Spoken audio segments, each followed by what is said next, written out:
Howard Hughes changed the world. His high-speed aircraft were prototypes for future fighter planes. He jump-started commercial aviation with airplanes that flew higher and faster than the competition. His big dreams required new aircraft control systems, still in use today. His engineers made the first remote control missiles a reality and made live TV possible around the globe. Christmas Eve, 1905. Howard Robart Hughes, Jr. was born. But as in much of his life, even his birth date can be questioned. There was no official birth certificate on file. What is known is that his parents fostered young Howard's interest in all things mechanical. As a child, he took everything apart so that he could put it back together again. He took a bicycle and modified it with a motor. And his mother called the local newspaper, and Howard was photographed holding the first motorized bicycle in Houston. Hughes got his pilot's license in 1928 and bought himself a biplane. He could well afford to indulge in expensive toys. His father was the developer of a specialized oil drilling bit that made the Hughes family wealthy. The Hughes drill bit revolutionized oil drilling, and that immediately made Hughes Tool Company an extremely valuable property. So Hughes early on saw the power that inventions can have in changing our way of life and in making certainly a lot of money. Young Howard, anxious to make his mark in the world, left Houston before completing college and moved to Los Angeles to make movies. In 1930, he made a name for himself as a film director with Hell's Angels, a World War I aerial epic. He would later make The Outlaw, starring Jane Russell. Hollywood legend has it that, using his knowledge of aerodynamics, he designed an underwire bra that helped her stand out as an actress. Apparently, it was so uncomfortable she never wore it in the movie. Hughes continued to make movies, but he also turned his focus to flying and designing aircraft. By the summer of 1935, Hughes decided he wanted to set a new aircraft speed record. He hired 2 men to help make his dream come true. He had a fellow by the name of Glenn Odekirk, who was working on his airplanes, who became an expert mechanic, and he hired a fellow by the name of Dick Palmer, who was probably one of the best airplane designers of that time. In the capable hands of Odekirk and Palmer, Hughes' dream took shape as a plane he called the H-1. They referred to this as an engine with a saddle on it because the cockpit is very small and there's just not much wiggle room inside. But it was designed for high speed, and that's what he got. Like other fast, small planes, it was a single-seater with an open cockpit and a lot of horsepower. But Hughes' quest for speed took the H-1 into uncharted design territory. There was a bell-shaped engine cowling to reduce airframe drag, a wing curve that stabilized airflow, and landing gear that retracted into the fuselage. The streamlining continued with a new technique. Rivets and joints were fabricated flush against the aircraft's smooth aluminum skin. But it was his airplane. He supervised every bit of the design. That Hughes played such an important part in the conceptual design of the H-1 was remarkable. He had no formal training in engineering, but he had an unquenchable thirst for knowledge. Howard Hughes was one of the world's great brain pickers. And he would sit with the engineers who were working on designs, and how do you solve this, and how do you solve that problem, and what do you do for this, and what do you do for that? He literally picked their brains of the things they were doing, and knew what they were doing. He was a very smart guy, and he certainly had certain interests in mathematics and science. He was fascinated by how engines work, not only how that you can make them go faster, but he was interested in electronics in general. Hughes' new invention, the H-1, was ready on September 13, 1935. Serving as his own test pilot in the racer, he set a new world speed record of 352 miles per hour, passing the existing mark of 314 miles per hour. He was so happy with the results of the speedy plane that he kept it aloft longer than he should have. True to Hughes' fashion, he kept flying pass after pass after pass, hoping that he could end up with a higher speed, and eventually ran out of gas, landed gear up in a beet field, damaged the airplane, didn't hurt himself. The first thing he told to Odekirk when he came out is, "She'll fly faster, Odie, she'll fly faster. I know I can do 365. I looked about and decided this field was the best spot.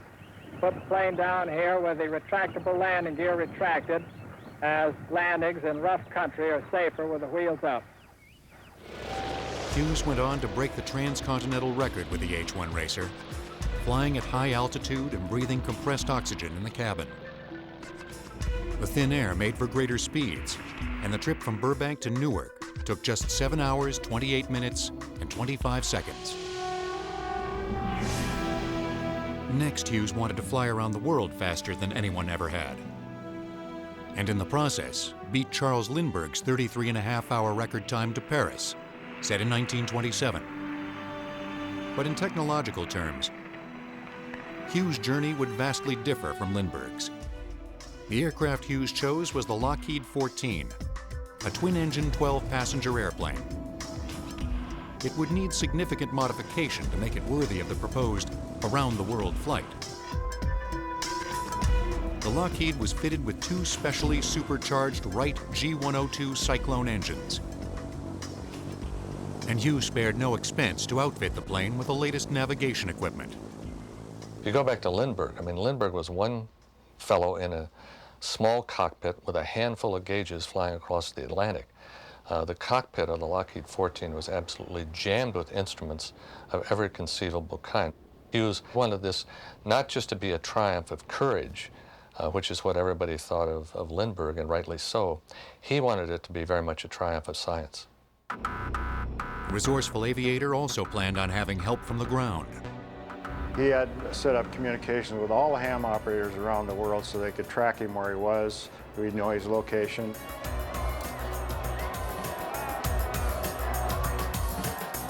On July 10, 1938, the weather was good, and Hughes said the Lockheed was ready to go.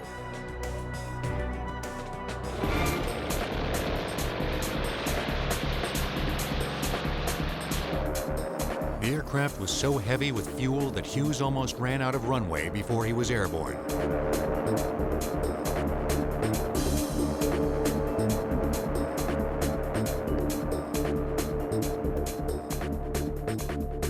But the speed of Hughes' journey astonished the world. He and his crew of 4 reached Paris in 16 hours and 38 minutes, cutting Lindbergh's time in half. After another 7-hour and 51-minute flight, Hughes reached Moscow. A 30-hour and 18-minute series of flights after that, they landed in Fairbanks, Alaska. Then, after another 16-hour and 27-minute flight, at 2:37 p.m. on July 14, 1938, Hughes completed the last part of the trip from Fairbanks to Minneapolis to New York. The entire trip had taken just 3 days, 19 hours, and 17 minutes.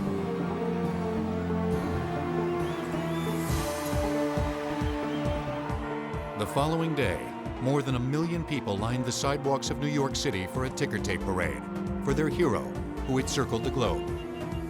He wanted to bring attention to himself as an aviation pioneer, a scientific pioneer. And he wanted to see exactly how much of the new technology at the time could be put to work in a way that was safe and would show people the potential wonders of air travel. After developing aviation technology, Hughes felt he was ready to develop his aviation business. In May 1939, he began buying stock in an airline that would become known by its initials, TWA. Hughes knew just the plane he wanted TWA to fly, the Lockheed Constellation. He set the design spec high, demanding powerful engines. The Constellation was a technologically refined aircraft. It had a high power-to-weight ratio, and it developed a lot of thrust for a comparatively small airframe. 3350 engines allowed the Constellation to cruise comfortably at 330 miles an hour, faster than a lot of the American contemporary fighter aircraft at the time. Powerful engines were only one part of the equation. Since the Constellation flew at high altitude, this required a pressurized cabin, one of the first available in a commercial aircraft. A pressurized cabin enables you to give better comfort to passenger and crew at higher altitudes. You can control temperature and pressure, which allows you to basically travel in your shirt sleeves at 20,000 feet, where if you're unpressurized, you'd be in minus double-digit temperatures. You'd need to be breathing on oxygen, otherwise you'd be unconscious. Another interesting aspect of the Constellation design was its triple fin tail. And the reason that was necessary is with the enormous power and wake turbulence generated by the 15-foot propeller arc of the 3350 engines, they needed to extend the tail wide enough to give it stability so they could control lift with the elevators, and the three tail fins gave it lateral stability so it wasn't wobbling in the air. Something that you don't see on any other aircraft. When the first 1649 Connie came off the line, and Howard took delivery himself because he was able to fly it. And there are people who tell stories of him literally going into the cockpit, looking through the manuals and so forth, and then flying the airplane all by himself. As one of the few aviation leaders who could fly his own product, Hughes developed a clear vision for commercial air travel. Larger, faster planes to maximize passenger comfort, as well as airline profit. But just as the first Constellations were ready, they were pressed into service in World War II. All available men and materials would be diverted toward the coming military struggle. Howard Hughes wanted to be part of it. It might be said that modern war is a contest driven by technology. But even before conflicts were waged by remote control or using supercomputers, the machines of war had to employ cutting-edge technology. Howard Hughes, who would develop helicopters, missiles, and other advanced weaponry, understood this. In 1941, the 36-year-old invented a flexible ammunition line for fighter planes that would efficiently feed bullets to their guns. This qualified Hughes as a military supplier, exempting him from military service.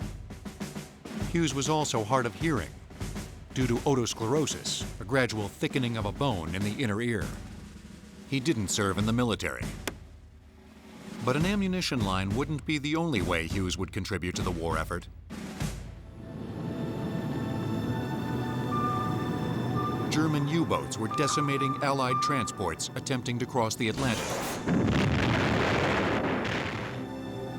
The Allies had a solution in mind: a giant flying boat. An aircraft that could land on water and carry needed troops and materiel. The answer is this giant airplane where we can fly over the North Atlantic and carry tanks and troops and equipment far above the German submarines in the North Atlantic. Aviation pioneer James Martin was the first to conceive of a flying boat and shared the idea with Winston Churchill, who passed it on to FDR. Henry Kaiser, the boat builder famous for his Liberty ships, got on board to promote it and convinced Howard Hughes to build a prototype. Kaiser approached Hughes because he was an aviation hero with a reputation for solving engineering problems. The military restricted the materials that might be used to fabricate the experimental aircraft. This was the first puzzle facing Hughes. He couldn't use strategic materials like aluminum, so that handicapped him, and that's why he went to wood. When you build a plane out of metal, you know what each piece of metal weighs. There's a constant there. But that's not true with wood. Every piece of wood has a different weight than another piece of wood. So the complexity of building that plane, of bonding that wood to the surface and balance to it, was a monumental achievement. In November of 1942, Hughes and Kaiser obtained $18 million in government financing to build 3 flying boats.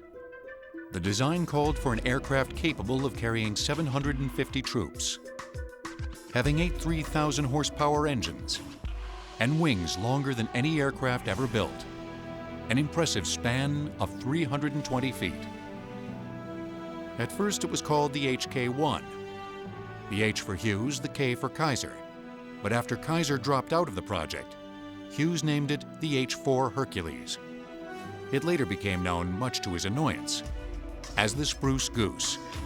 Hughes always referred to it as my flying boat.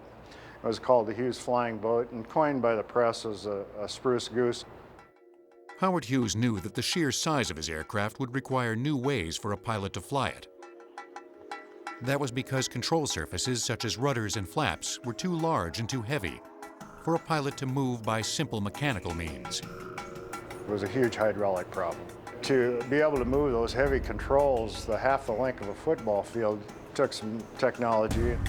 Working with his engineers, Hughes developed the first artificial feel system for control surfaces. For each pound of pressure exerted on the rudder pedal in the cockpit, the rudder at the rear of the aircraft received 200 pounds of pressure. The system worked by means of hydraulic pumps. When the pilot moved the controls in the cockpit, hydraulic fluid triggered a relay valve. This admitted pressurized oil into a cylinder that in turn moved the control surface. The flying boat took 3 years to construct. World War II ended before this aviation marvel was completed. But in Washington, lawmakers didn't see the project as a triumph of aviation design. They saw it as a post-war white elephant and money pit. In August 1947, the Republican senator from Maine, Ralph Owen Brewster, launched an inquiry into Hughes' supposed misappropriation of funds to build a useless aircraft. It was an effort to discredit Hughes as a pilot and aircraft manufacturer. And Hughes took it seriously, and he grabbed an armful of manila folders and took on the Senate. Senator Brewster's story, as related here yesterday, is a pack of lies, and I can tear it apart if allowed to cross-question him. As you'll see in some of the Senate hearing clips, that he was amazing. I put the sweat of my life into this thing. I have my reputation rolled up in it, and I have stated several times that if it's a failure, I'll probably leave this country and never come back, and I mean it. I don't think he would have said that unless he felt in his gut that it was airworthy. The government cleared Hughes of any wrongdoing, but he still wanted to prove to the world that the flying boat was worthwhile. He had it moved to a launch site in Long Beach Harbor near Los Angeles. This required transporting it in pieces by truck for 26 miles over a period of 2 days. Then on Sunday, November 2nd, 1947, Hughes took a seat at the controls. He told the media that he would taxi the flying boat in Long Beach Harbor for a demonstration run. But then Hughes did something that surprised even the crew aboard the aircraft. It must have felt good after 2 high-speed taxis, because he taxied back, kicked all the press off, except for one fellow that had the latest recording equipment. And when the co-pilot said he asked for 15-degree flaps, he knew it was going up because it was wanting to leave the ground at 90, and sure enough it did. For throttle, it's 60, it bounces to 65, it's 70, it's 75. And I believe we are airborne. We are airborne, ladies and gentlemen. We were really up in the air. The guy interviewing him during the flight, the one person that was on board with a wire recorder, and said, "Mr. Hughes, were you surprised when the airplane took off the water?" Howard, did you expect that? Yes, sir. Certainly. I like to make surprises. And Howard answered, "I like to make surprises." Howard Hughes flew the flying boat to an altitude of 70 feet and a distance of about 1 mile across the waters of Long Beach Harbor. It never flew again. But Hughes considered it one of his greatest accomplishments. The flying boat was as close to Hughes's heart as any single enterprise he ever undertook. When he really wanted to impress somebody, he would give them a tour of the flying boat. Hughes kept his flying boat flight ready in a hangar for decades. I think this is the idiosyncratic Mr. Hughes. They would periodically turn over the engines to make sure they were okay. In 1982, the flying boat was put on exhibit in Long Beach, and in 1995 was moved to a museum in Oregon. Built of wood to solve a wartime materials crisis that passed, the flying boat was never put into regular production. But the artificial feel system Hughes pioneered remains in use today. The flying boat still holds the record as the biggest wooden seaplane ever built, and it was a forerunner to aircraft such as the C-130. Although many thought the flying boat would sour Hughes' relations with the military forever, in the coming decade, a sweet reward was on its way for Howard Hughes. As World War II transitioned to the Cold War, Howard Hughes believed military contracts would be profit centers for his companies. Accordingly, he pushed forward with a design for a military photo reconnaissance aircraft called the XF-11. It was a very efficient airfoil, and it was expected to fly up over 40,000 feet, which was very high altitude in the 1940s, and even have a range up to 5,000 miles. Although some military historians suggest that Hughes' XF-11 is a forerunner of the famed U-2 spy plane of the 1960s, structurally, it's closer to the twin-boom World War II fighter, the P-38. A significant feature of Hughes' aircraft was its counter-rotating props, a feature that he insisted upon because it would add power, and therefore speed. Double propellers, and one goes clockwise and one goes counterclockwise, so you get a little extra thrust by doing that. Again, a very revolutionary idea in that time period. On Sunday, July 7th, 1946, when Hughes flew the prototype, it would be a flight he would remember for the rest of his life. He was anxious to get the plane into the air and neglected to take standard safety precautions. He's supposed to have 600 gallons of fuel on board. He put 1,200 gallons of fuel on board. He was supposed to have a chase aircraft on a similar frequency. They were on different frequencies. About an hour and 15 minutes into the flight, Hughes noticed something wrong. One of the two props on the right side had gone into reverse. The XF-11 began to pull right as Hughes fought to turn the plane to the left. So now he had one propeller in high pitch, giving him thrust, and one in reverse, just like you experience when you land in an airliner and they go into reverse, and we all hear the noise and the effect of that. When it smashed into a Beverly Hills home and burst into flames, the XF-11 was traveling at 155 miles per hour. Hughes was badly injured. He severely cracked his skull, broke all the ribs on his heart side, dislodged his heart, broke his legs, some burns. But he survived. During his recovery in the hospital, a period of a month and a half, Hughes was given morphine for pain. And later, doctors allowed Hughes to give himself injections of codeine, a derivation of morphine that doctors believed to be less addictive. While he was in the hospital, he designed the modern-day hospital bed. He had engineers design servos so that the bed he could turn because of his burns. It was pretty interesting. His mind never really stopped. While recuperating and tinkering with his hospital bed, Hughes spoke with Glenn Odekirk, his chief engineer. Together they realized that the counter-rotating props were the flaw in the XF-11. Hughes ordered a second prototype of the aircraft built without them. Although he kept up the appearance of being in command, and later successfully flew the second prototype, the aviator who emerged from the hospital on August 12, 1946, was a vastly different man. He had a secret, and that was that he was going to continue taking these medicines. And I think what happened is he kind of had the makings of being an obsessive-compulsive disorder personality, but the medicines amplified that even more. Obsessive-compulsive disorder, or OCD, is a form of mental illness that causes sufferers to engage in repetitive acts and to be consumed with irrational fears, in Hughes' case, to fear germs. One thing everybody needs to understand is, at the time, obsessive-compulsive disorder had not been diagnosed. Nobody knew what the heck it was. The eccentric millionaire demanded that his aides use Kleenex to hand him any object. He wants to use a Kleenex to hold against everything, so he doesn't touch it. He doesn't want to touch a doorknob because he's worried about who touched it before. The U.S. Air Force canceled the XF-11 program in a cost-cutting measure. The decision left Hughes frustrated. He thought the aircraft was ahead of its time.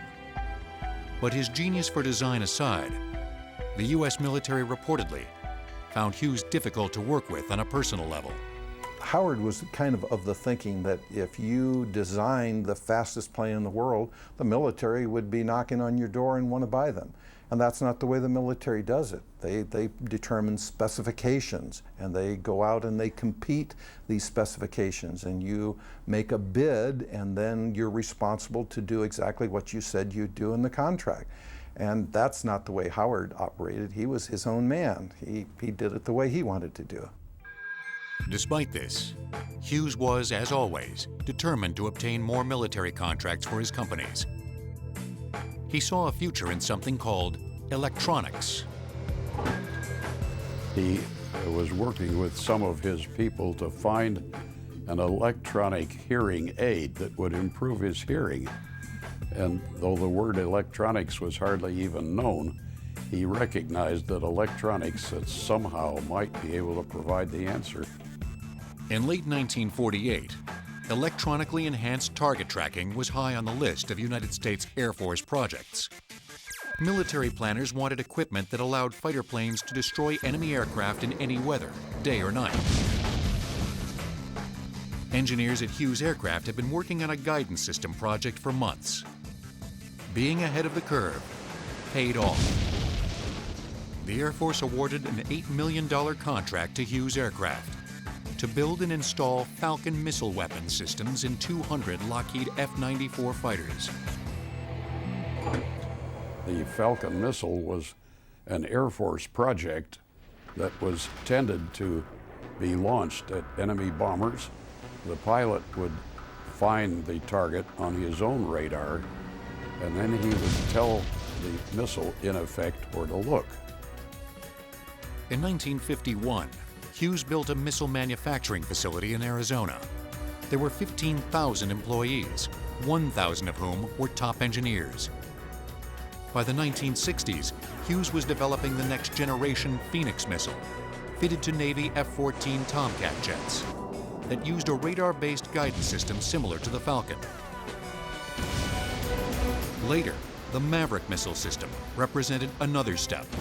It was laser-guided and allowed the pilot to see the target remotely on a television screen. Today, we call these weapons smart bombs.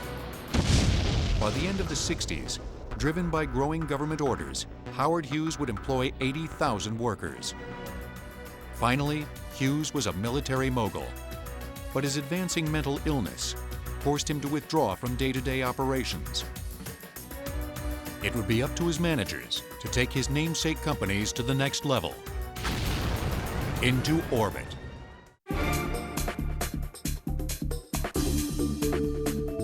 Howard Hughes, high-speed pilot, developer of the flying boat, and technology visionary, had by the 1960s developed another valuable skill: recruiting talented engineers and managers. This was crucial to his corporate survival because he'd ventured into engineering territory far beyond his expertise as a stick and rudder pilot.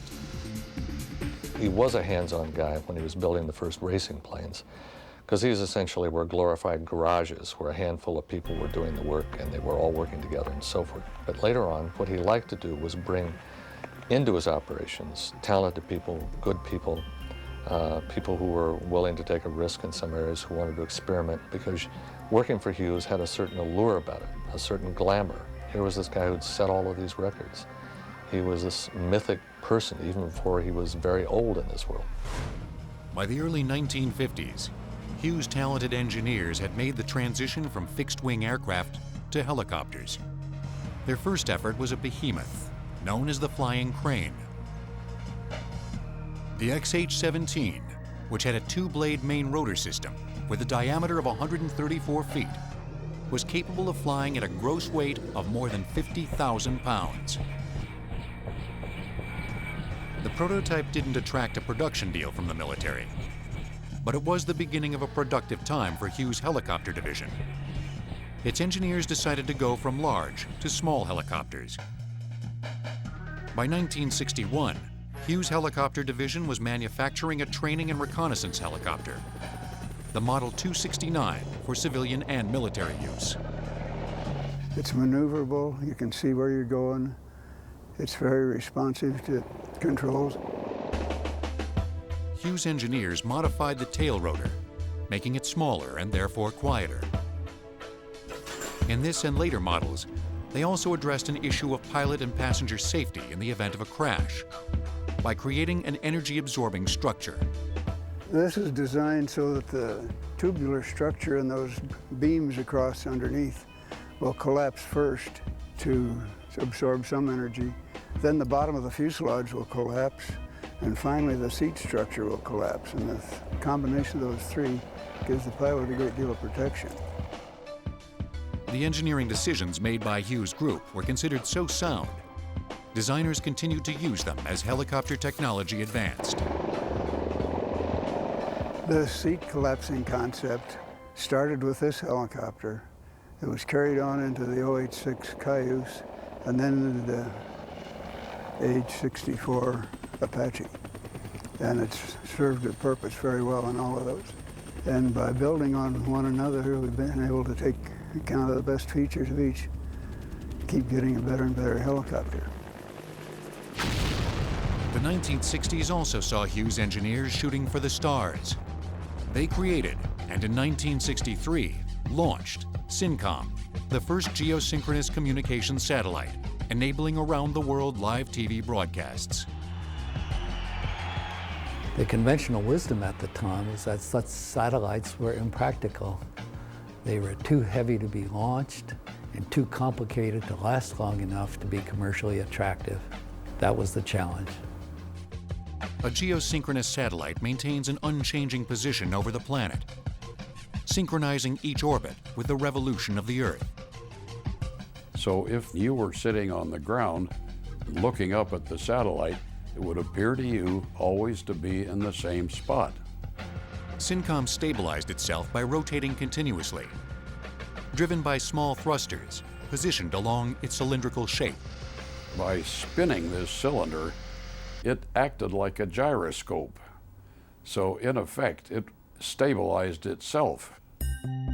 In orbit 22,000 miles above the Earth, SYNCOM was, in effect, a relay. It received a signal from Earth, which it amplified, and then transmitted to a terrestrial receiver. Hughes satellites were later capable of transmitting thousands of simultaneous telephone conversations and hundreds of simultaneous color telecasts. But Hughes engineers had more innovations to bring to satellite technology. They created the ATS-1, the first satellite capable of taking a picture of an entire hemisphere of the Earth as viewed from space. Since we were using a spinning satellite, if we put a camera in the satellite, then after a certain number of revolutions, it would scan one strip, scan another strip, scan another strip, scan another strip. Pretty soon you had a complete picture of the Earth. Meteorologists soon realized that the images transmitted from the new satellite would allow them for the first time to keep real-time watch on hurricanes and other storm systems. Hughes found great success with his satellite division. His engineers developed what would eventually become known commercially as DirecTV, the first delivery of a television signal to a compact home satellite dish. It must have taken about 30 years of evolution before the satellites reached a point where they could have enough radiated power to permit the reception of television in small dishes that we have today, 18 inches dishes on the ground. I think it only took about 2 years to build the satellite itself. There are 20 million of them in the United States right now. There are 20 million homes that have them. Some of them have multiple dishes.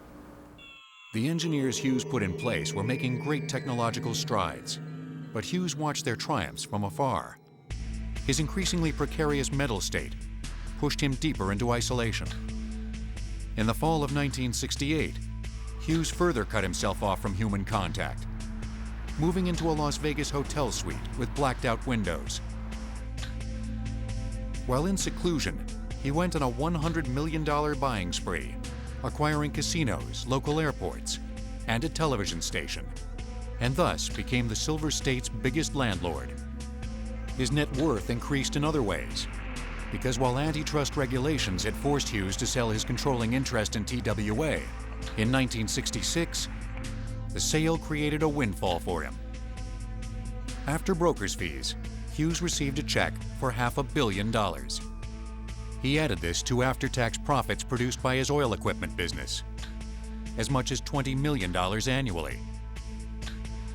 In April of 1968, Fortune magazine declared Howard Hughes worth $1.3 billion. He was the richest man in America. But while his technological empire and wealth would expand greatly, his personal world would dramatically diminish. July 20th, 1969, a triumph for American technical know-how as Neil Armstrong and Buzz Aldrin walked on the moon. One giant leap for mankind. Howard Hughes played a role in this history-making moment because 3 years earlier, the Hughes-designed Surveyor 1 became the first craft to soft land on the moon on June 1st, 1966. 36 minutes after settling down in the ocean of storms, the Hughes craft sent back the first televised photographs of the surface. I remember being in the control room at JPL, Jet Propulsion Lab, when we made the first landing with Surveyor. And as a television picture developed, there was the landing leg of the Surveyor, there was the pad. I will never forget that because it was the first image that anyone had ever seen of the surface of another body in space. Retro rockets that applied the right amount of reverse thrust were the key to the successful landing of the Hughes craft. The retro rockets were controlled by, in effect, a radar signal that they generated by bouncing a radar signal off the surface of the moon and then receiving it. That way it could tell how far away the moon was. Later Surveyor missions transmitted thousands of photographs and conducted chemical analyses of the lunar soil, preparing for manned landings to come. Some Hughes biographers speculate that he watched the lunar landing on TV from his dark Las Vegas hotel room. He lived, many believed, in a world of pain, drug addiction, and compulsive behavior. He's evidencing signs of OCD in the foods he wants to eat. He has a standard meal that he orders. For Howard Hughes, the standard meal was steak, mashed potatoes, and green peas, and a glass of milk. It would be downright bizarre when it came to the dessert because he liked chocolate cake, but he used a ruler. It had to be, the edges of the chocolate cake had to be perfectly straight, the way the cake was cut, and if it wasn't, it was sent back to the kitchen. As Hughes continued to struggle with his addiction and mental illness, his far-reaching empire continued to produce engineering marvels. By the early 1970s, his helicopter, aircraft, satellite, and electronics divisions were primary military suppliers. That made his companies a good contact for the CIA. The spy agency was aware that in April of 1968, a Soviet submarine had been lost, and it wanted to recover the vessel. To accomplish the task, the CIA turned to one of America's most secretive businessmen, Howard Hughes. The appeal of the Hughes operations was the great secrecy that shrouded almost all of Hughes's operations. He was a private businessman. Virtually all his companies were private, answerable to no stockholders. That here was an American corporation that could keep a secret. The Soviet submarine was carrying nuclear torpedoes and coating equipment when hydrogen gas built up inside it and exploded. It sank 17,000 feet to the bottom of the ocean. The CIA wanted to build a specialized mining ship to recover the Soviet sub. At 618 feet 8 inches, the Hughes mining barge, or HMB-1, was longer than 2 football fields. A steel A-frame rose from its deck to a height of 200 feet. At the center, there was an opening providing hidden access to the ocean. And through this opening, an onboard derrick was capable of lifting objects weighing as much as 14 million pounds. or reeling out more than 3 miles of pipe into the depths of the sea. HMB-1 was a mining barge in name only. The vessel, also known as the Hughes Glomar Explorer, had room for the entire Soviet submarine to be brought up inside. The salvage operation was only partially successful, as the sub broke in half as it was recovered. But the CIA was able to examine 2 Soviet nuclear torpedoes and coating equipment. A burial at sea was performed for the recovered remains of 6 Soviet crewmen. In 1975, a few years after the Glomar Explorer mission was complete, Howard Hughes was 70 years old.